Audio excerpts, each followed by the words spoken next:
안녕하세요. 반갑습니다. 리얼스 영재 아카데미 박승현 원장인데요.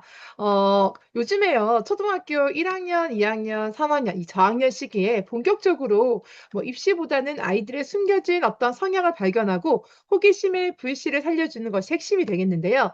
이런 학생들을 데리고 학생들이 있는 학부모님 같은 경우에는요.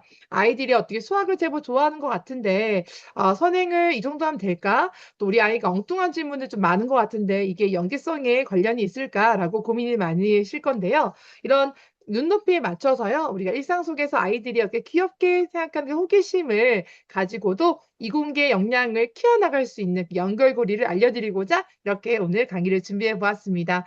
자, 어떤 친구는요. 집에 있는 물건을 분해하는 엉뚱한 친구도 있고요. 어떤 거는 계속 질문을 꼬리에 꼬리고 질문해서 어머니들께서 아이들에게 어떻게 답변해야 될지 되게 어리둥절하시는 분도 계실 겁니다.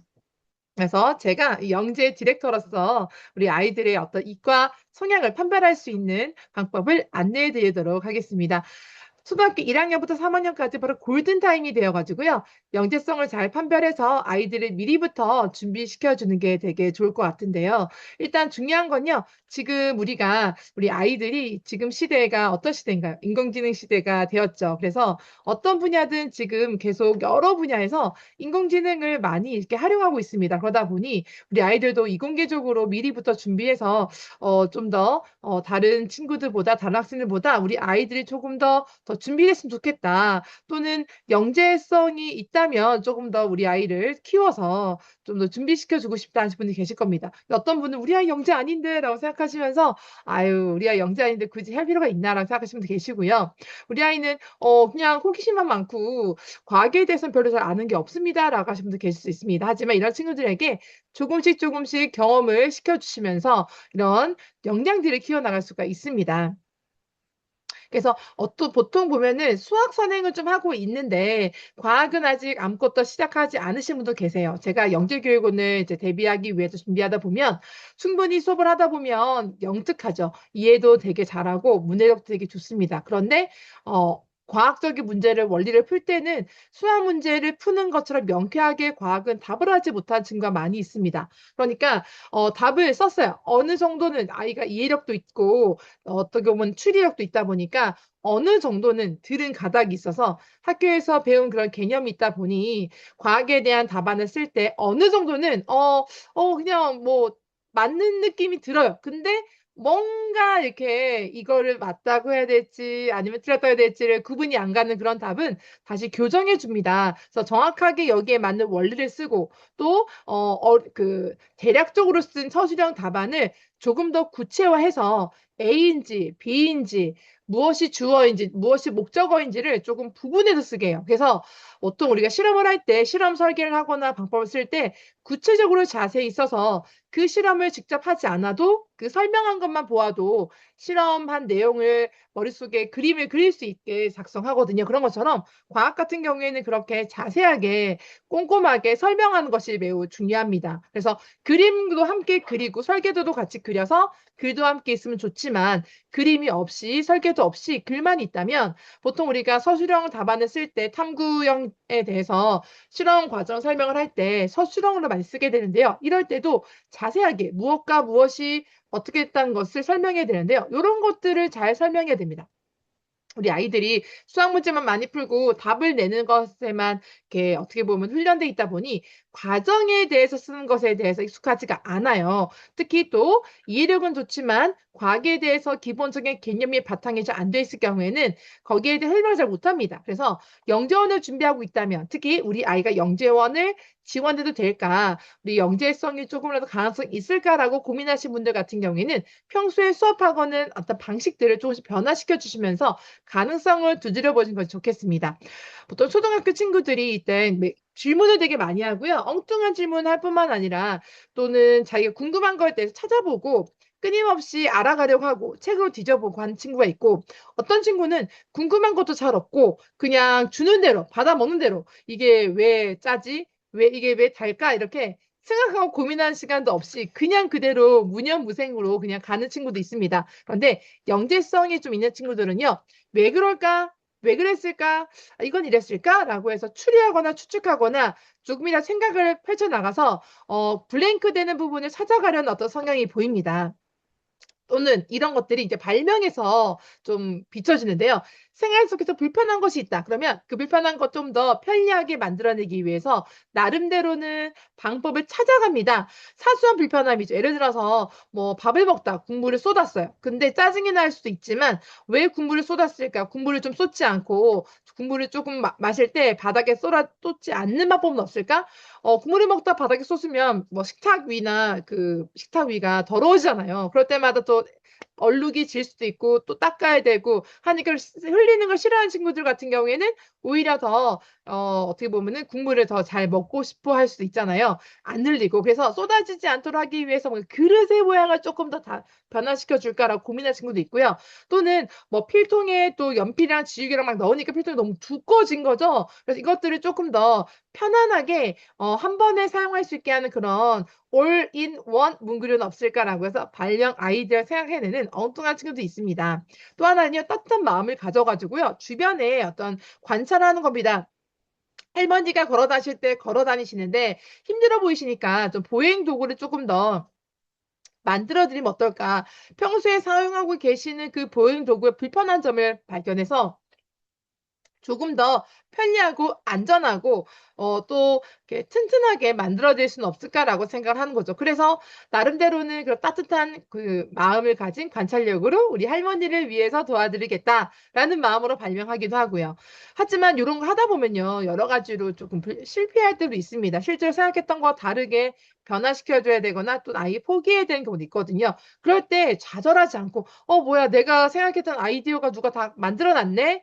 내가 생각한 아이디어는 평범한 아이디어인가? 이렇게 좌절할 수가 있거든요. 하지만 그럴 때도 괜찮다. 그런 아이디어를 생각해 낸 것 자체가 너무 잘한 것이고 또다시 찾아가면 된다라고 해서 나름대로는 마음의 회복 탄력성이 높아야 됩니다. 그래서 아니면 말고 다음을 간단한 마음으로 했던 것들에 대해서 안 된 거에 대해서 집착하기보다는 또 새로운 것을 찾아가는 그런 마음의 회복 탄력성이 되게 중요하거든요. 그래서 어려운 수학 문제를 풀다가도 안 풀리면 막 포기해버리고 마음이 막 무거워지잖아요. 마찬가지입니다. 과학도 어려운 문제를 또 발견했을 때는 그걸 해결할 텐데 과학 같은 경우에는 탐구해서 그런 일이 벌어지는 거죠. 수학은 문제를 풀 때 일어나지 하지만 끝까지 포기하지 않고 내 힘으로 하겠다라는 방향으로 할 수 있고 또 하나는 혼자서 하다가 다 못할 때는 사실은 좀 도움이 필요할 때가 있죠. 실험도 마찬가지고 탐구 같은 것도 마찬가지고 뭐 수학도 마찬가지일 겁니다. 그럴 때는 어떻게 조금 더 코칭을 받아야 될지 힌트를 받을지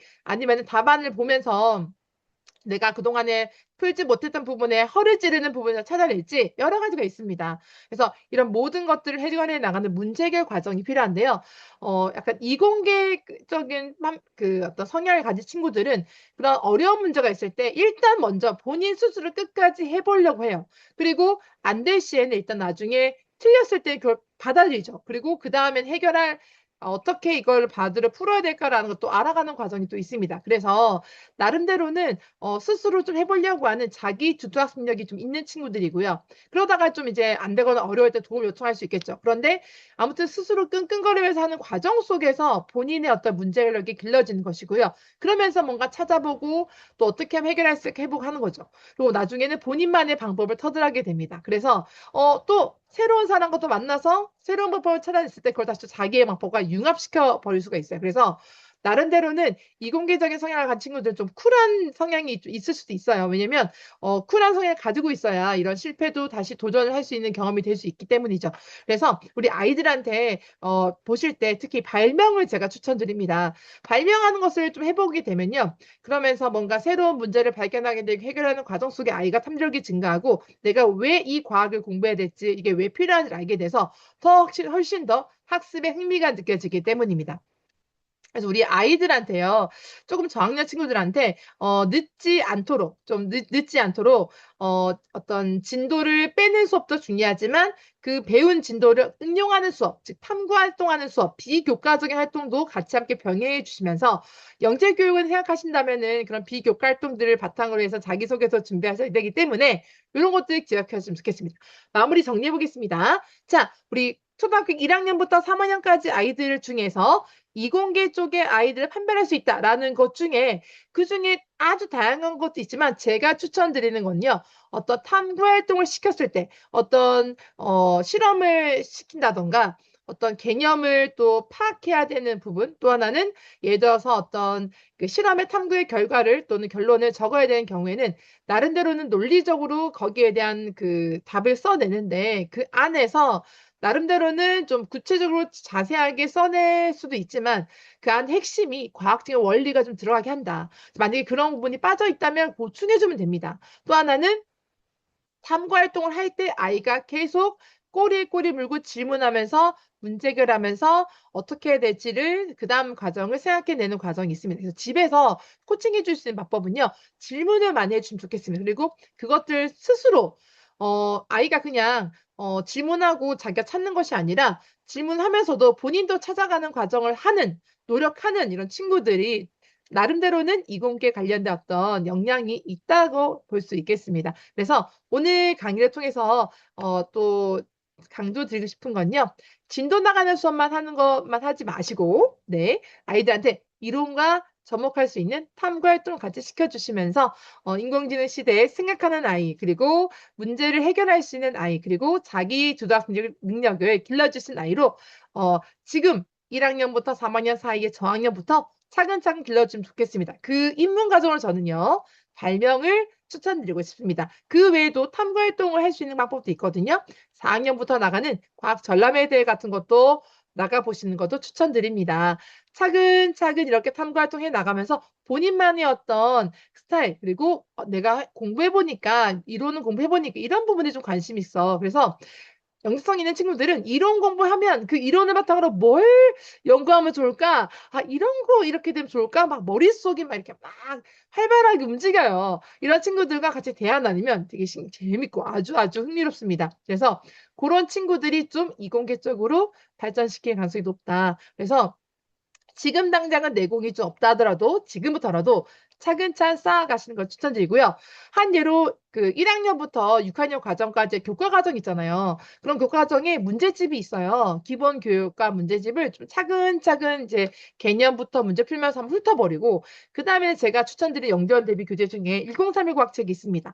1031 과학책을 좀 더 꾸준하게 심화 문제를 풀다 보면은 어느 새에 아이의 어떤 탐구적인 사고력, 과학적인 사고력, 논리적인 사고력이 길러지게 돼 있습니다. 그래서 이런 공부만 해선 재미없다 하는데요. 이런 공부 하나하나 하면서 쌓이는 내공 때문에 훨씬 더 탐구 활동에 도움을 주기 때문에 이게 왜 필요한지를 알게 될 것입니다.